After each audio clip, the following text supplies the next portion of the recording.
So I have a confession to make. I am a cat person. Now, don't get me wrong, I like dogs, but ultimately I prefer cats, and we have 3 cats here at Dispatches HQ. Now, I've done episodes on all the wild canids of North America wolves, coyotes, and foxes, and recently my cats came to me and demanded to know when I was going to talk about their wild ancestors. Okay, that's not true because they're cats, so they're just like, whatever. But even so, today I want to tell you about the big kitties that are native to North America: bobcats, Canada lynxes, and mountain lions. I'm your host, Tim the Nature Nerd O'Hara, and this is the Dispatches from the Forest podcast.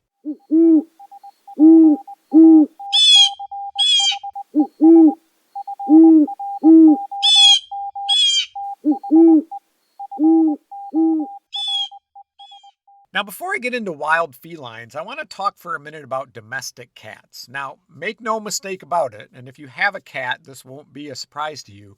We humans did not domesticate cats. They're actually the only animal known to have domesticated themselves. It all happened about 10,000 years ago in the Near East, which is, roughly speaking, the region that's now Egypt, Turkey, Iraq, Iran, kind of that general area. Now, around that time, humans stopped being nomadic and started to farm, primarily grains, and harvested grains attracted mice and rats, which in turn attracted wild cats. Specifically, Felis sylvestris libica, the African wildcat. Now, those early humans appreciated the free rodent control and allowed the cats to stay, protecting them and feeding them. Even today, many farmers keep barn cats to help control pests. There's approximately 600 million domestic cats in the world, between 158 and 188 million just in the United States alone. And they can all trace their ancestry back to 5 females of African wildcat. Now, that said, while domestic cats have wild ancestors, they are not a natural part of our environment. In fact, since they have no native range, they're considered to be a non-native invasive species. Wild felines like bobcats, Canada lynx, and mountain lions all evolved alongside their prey. Left alone in a suitable ecosystem, they will generally achieve a balance with their prey species. Domestic cats, on the other hand, do not, and they are terrible for the environment, especially when it comes to songbirds. Even domestic cats are highly skilled, instinctive predators. Cats are carnivores, and even when well fed, domestic cats continue to hunt. This innate ability and desire to hunt makes the domestic cat a threat to native wildlife wherever they're allowed to live or roam outdoors. Globally, domestic cats are directly responsible for the extinction of several species of mammals, reptiles, and at least 33 bird species. A 2013 study estimated that between 1.4 and 3.7 billion birds and 6.9 and 20.7 billion mammals are killed annually in the United States by feral and free-ranging domestic cats, which makes them the largest human-influenced source of mortality for birds and mammals in the country. Now, in addition, free-ranging and feral cats have been shown to decrease native wildlife abundance and diversity, especially species that nest on or near the ground, such as quail, killdeer, and ovenbirds. In addition, free-ranging and feral cats cause serious harm to populations of rare or endangered wildlife, especially when human-supported cat colonies concentrate large numbers of cats within the range of an at-risk species. Even trap-neuter release programs, for all their good intentions, have been shown by numerous studies to be ineffective at reducing feral cat colony populations. All of this is to say that if you have cats, please keep them indoors. Keeping cats inside protects wildlife and cats too. Cats that live or are allowed to roam outside are subject to a variety of hazards, including cars, being attacked by other animals, accidental poisoning, predation, and increased exposure to disease. And often, if a pet cat fails to come home, coyotes or foxes get blamed, even when there's no evidence. Now, I've heard the excuse, but my cat really wants to go outside, but to me, that's not a valid reason. Dogs really want to go outside too, but we wouldn't let them run around the neighborhood unsupervised, would we? If your cat needs outside time, consider building them a catio, like a screened in porch for cats, an enclosed space where they can be outside without being a threat to or at risk of injury from wildlife. Okay, now that I've gotten that off my chest, let's talk about the felines that are native to North America. And I'll start with two very similar cat species, the Canada lynx and the bobcat. Bobcats and lynx are very similar, which makes sense because they're both a species of lynx. The bobcat's scientific name is Lynx rufus, while the Canada lynx's scientific name is Lynx canadensis. When the Eurasian lynx reached North America approximately 2.5 million years ago, they initially settled in the southern half of the continent. The northern half would have been still covered by glaciers. This population would eventually evolve into our modern day bobcat. After the glaciers retreated about 200,000 years ago, a second wave of Eurasian lynx would reach North America, settling in the now glacier-free northern half of the continent and eventually evolving into the Canada lynx. Thanks to their shared heritage, they're very similar in some ways. Both are lean, medium-sized cats. Both have back legs that are longer than the front, which causes them to slope downward in the front. And, like domestic cats, they both have sharp, fully retractable claws, and also like all cats, when they walk, they tend to directly register, meaning that their hind prints fall exactly on top of their foreprints. The primary differences between the two are that the lynx has longer ear tufts, broader paws, a shorter tail with a fully black tip, longer legs, and generally has fewer markings and a grayer coat. Lynx are usually, but not always, a little bit bigger than bobcats. Where their ranges overlap, bobcats actually tend to be slightly larger.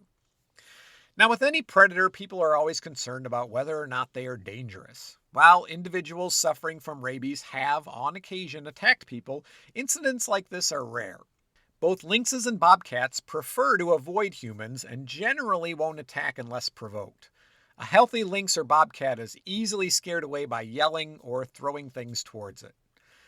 Now, an adult lynx is about 3.5 feet long and stands just over 2 feet tall at the shoulder. Males average around 25 pounds and females around 18. The Canada lynx is found predominantly in the dense boreal forests of Canada, and its range strongly coincides with that of their primary prey, the snowshoe hare.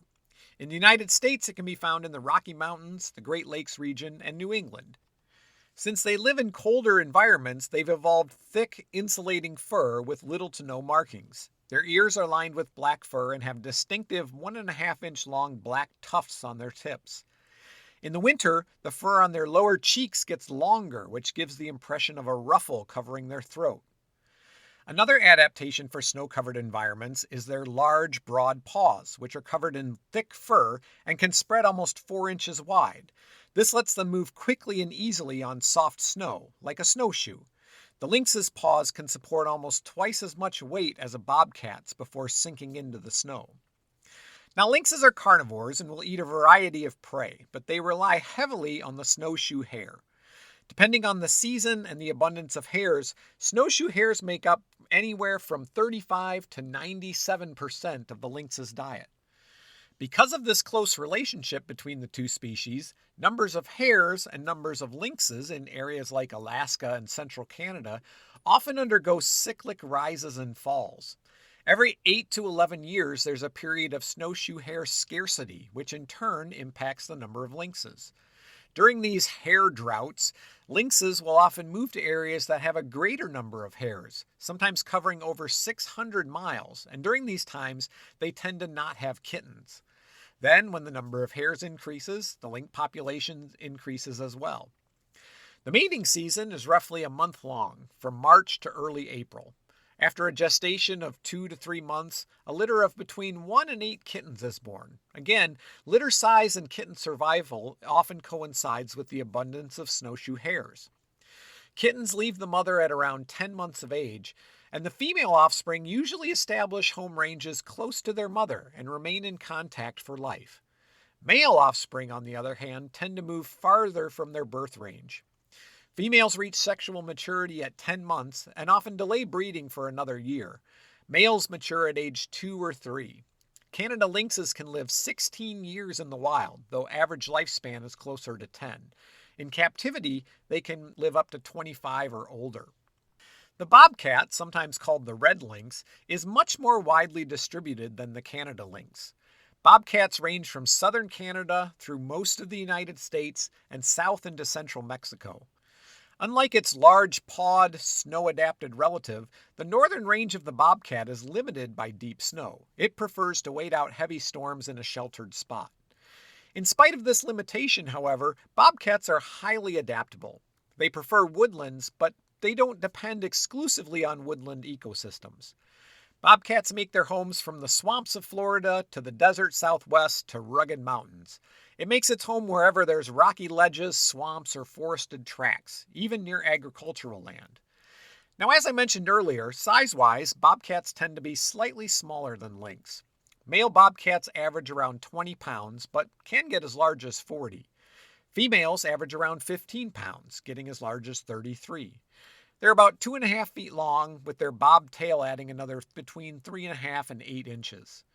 Their coats are variable, though generally tan to grayish brown, with black streaks on the body and dark bars on the forelegs and tail. Its spotted patterning acts as camouflage. The ears are black tipped and pointed, with short black tufts. Bobcats that live in the desert have the lightest colored coats, while those in the northern forested regions are darkest. Kittens are born well-furred and already have their spots. I have been fortunate enough to see bobcats in the wild on several occasions, and they are absolutely beautiful animals. The bobcat is an opportunistic hunter, and unlike the more specialized Canada lynx, bobcats readily vary their prey selection, but generally prefer mammals up to about 12 pounds. The bobcat hunts by stalking its prey, then ambushing with a short chase or pounce. Bobcats can survive for long periods without food, but eat heavily when prey is abundant. During lean periods, they may prey on larger animals, and after feeding, will often bury the remaining carcass under snow or leaf litter with the intention of returning later.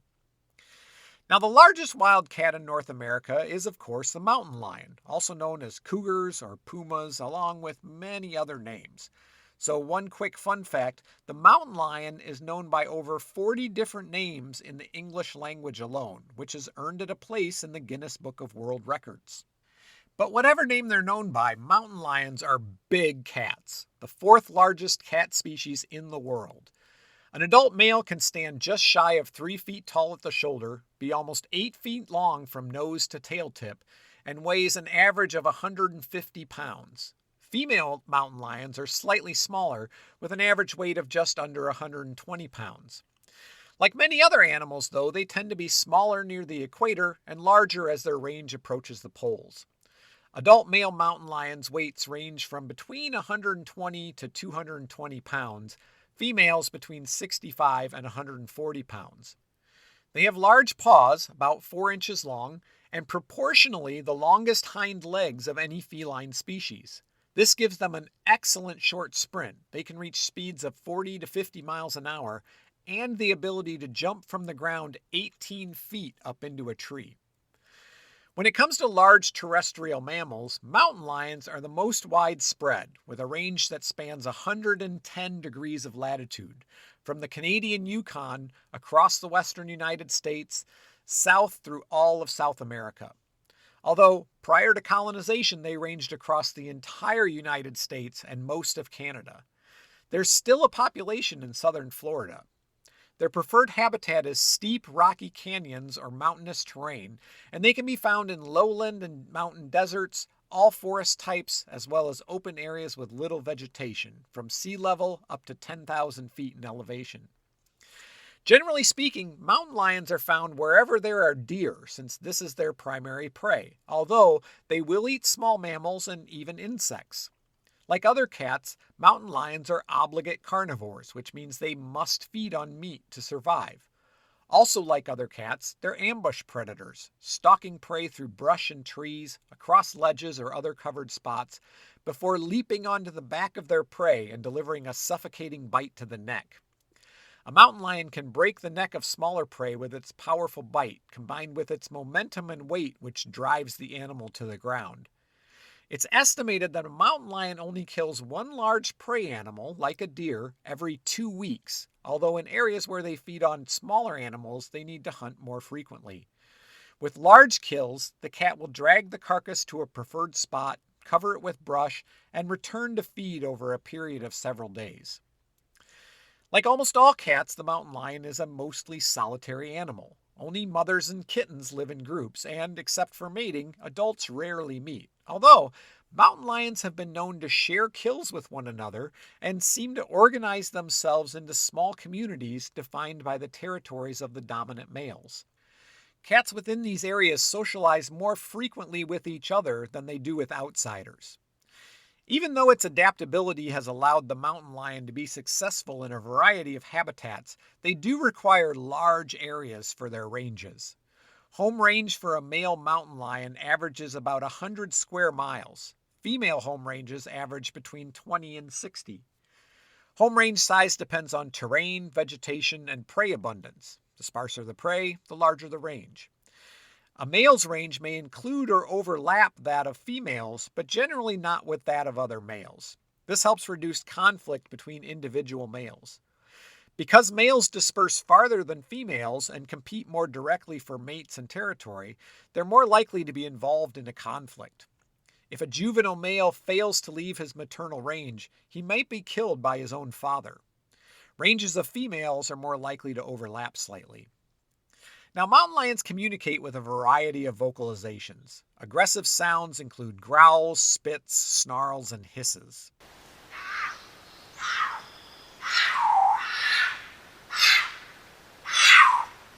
During the mating season, females produce caterwauls or yowls to attract mates, and males respond with similar vocalizations.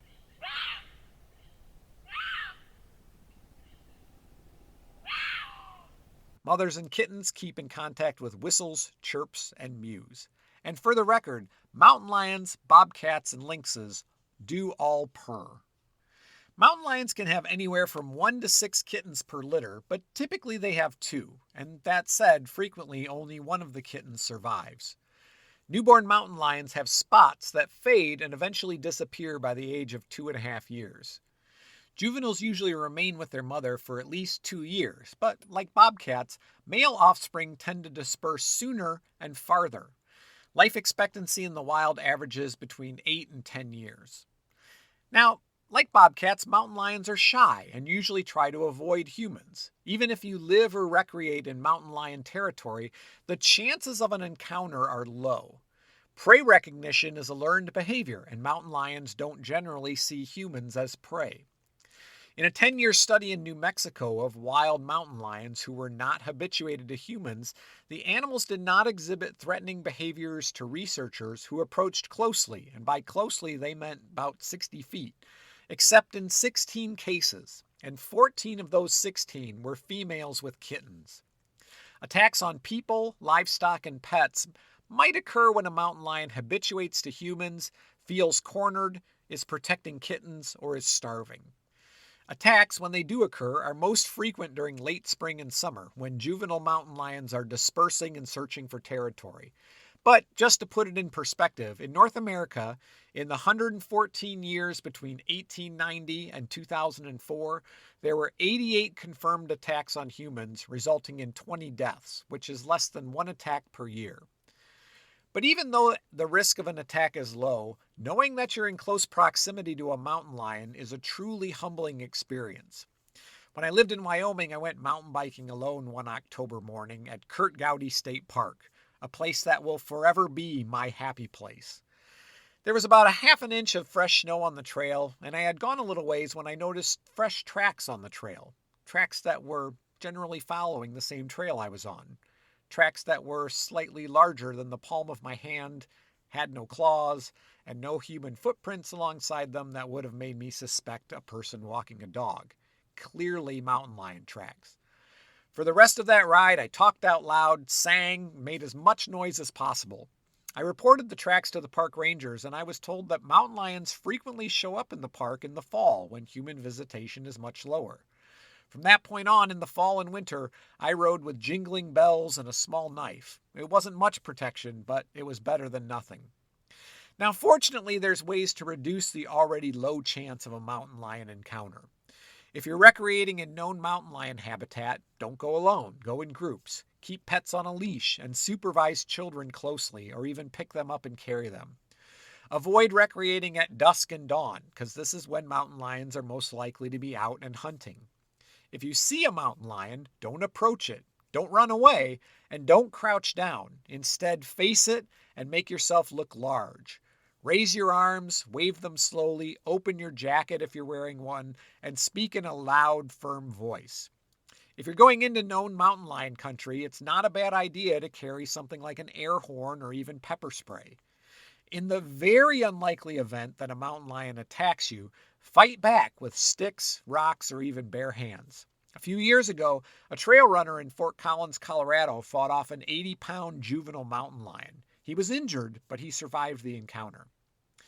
Okay, I like to end with one final fun fact. Now, it should come as no surprise that the indigenous people of the Americas, both North and South, admired the grace and power of the mountain lion, and that mountain lions hold a place in their mythology. But the Incan city of Cusco, capital of the Incan Empire from the 1100s to the early 1500s, is thought to have been built intentionally in the shape of a mountain lion. Although how Cusco was specifically built, or how its large stones were quarried and transported to that site, remains a mystery. And that, my friends, brings us to the conclusion of this episode. Thank you, as always, for listening. Be sure to leave a like and subscribe. You can also follow Dispatches from the Forest on Facebook, Instagram, and TikTok. If you have a question, comment, or a suggestion for a future episode, feel free to send me an email at dispatchesfromtheforest@gmail.com. If you're enjoying the podcast, and I hope you are, and you want to support future episodes, please check out my Patreon page and consider becoming a patron. Tiers start at just $5 a month. You can find all the information at patreon.com/Dispatches from the Forest. I'm your host, Tim the Nature Nerd O'Hara, reminding you to go outside and get dirty.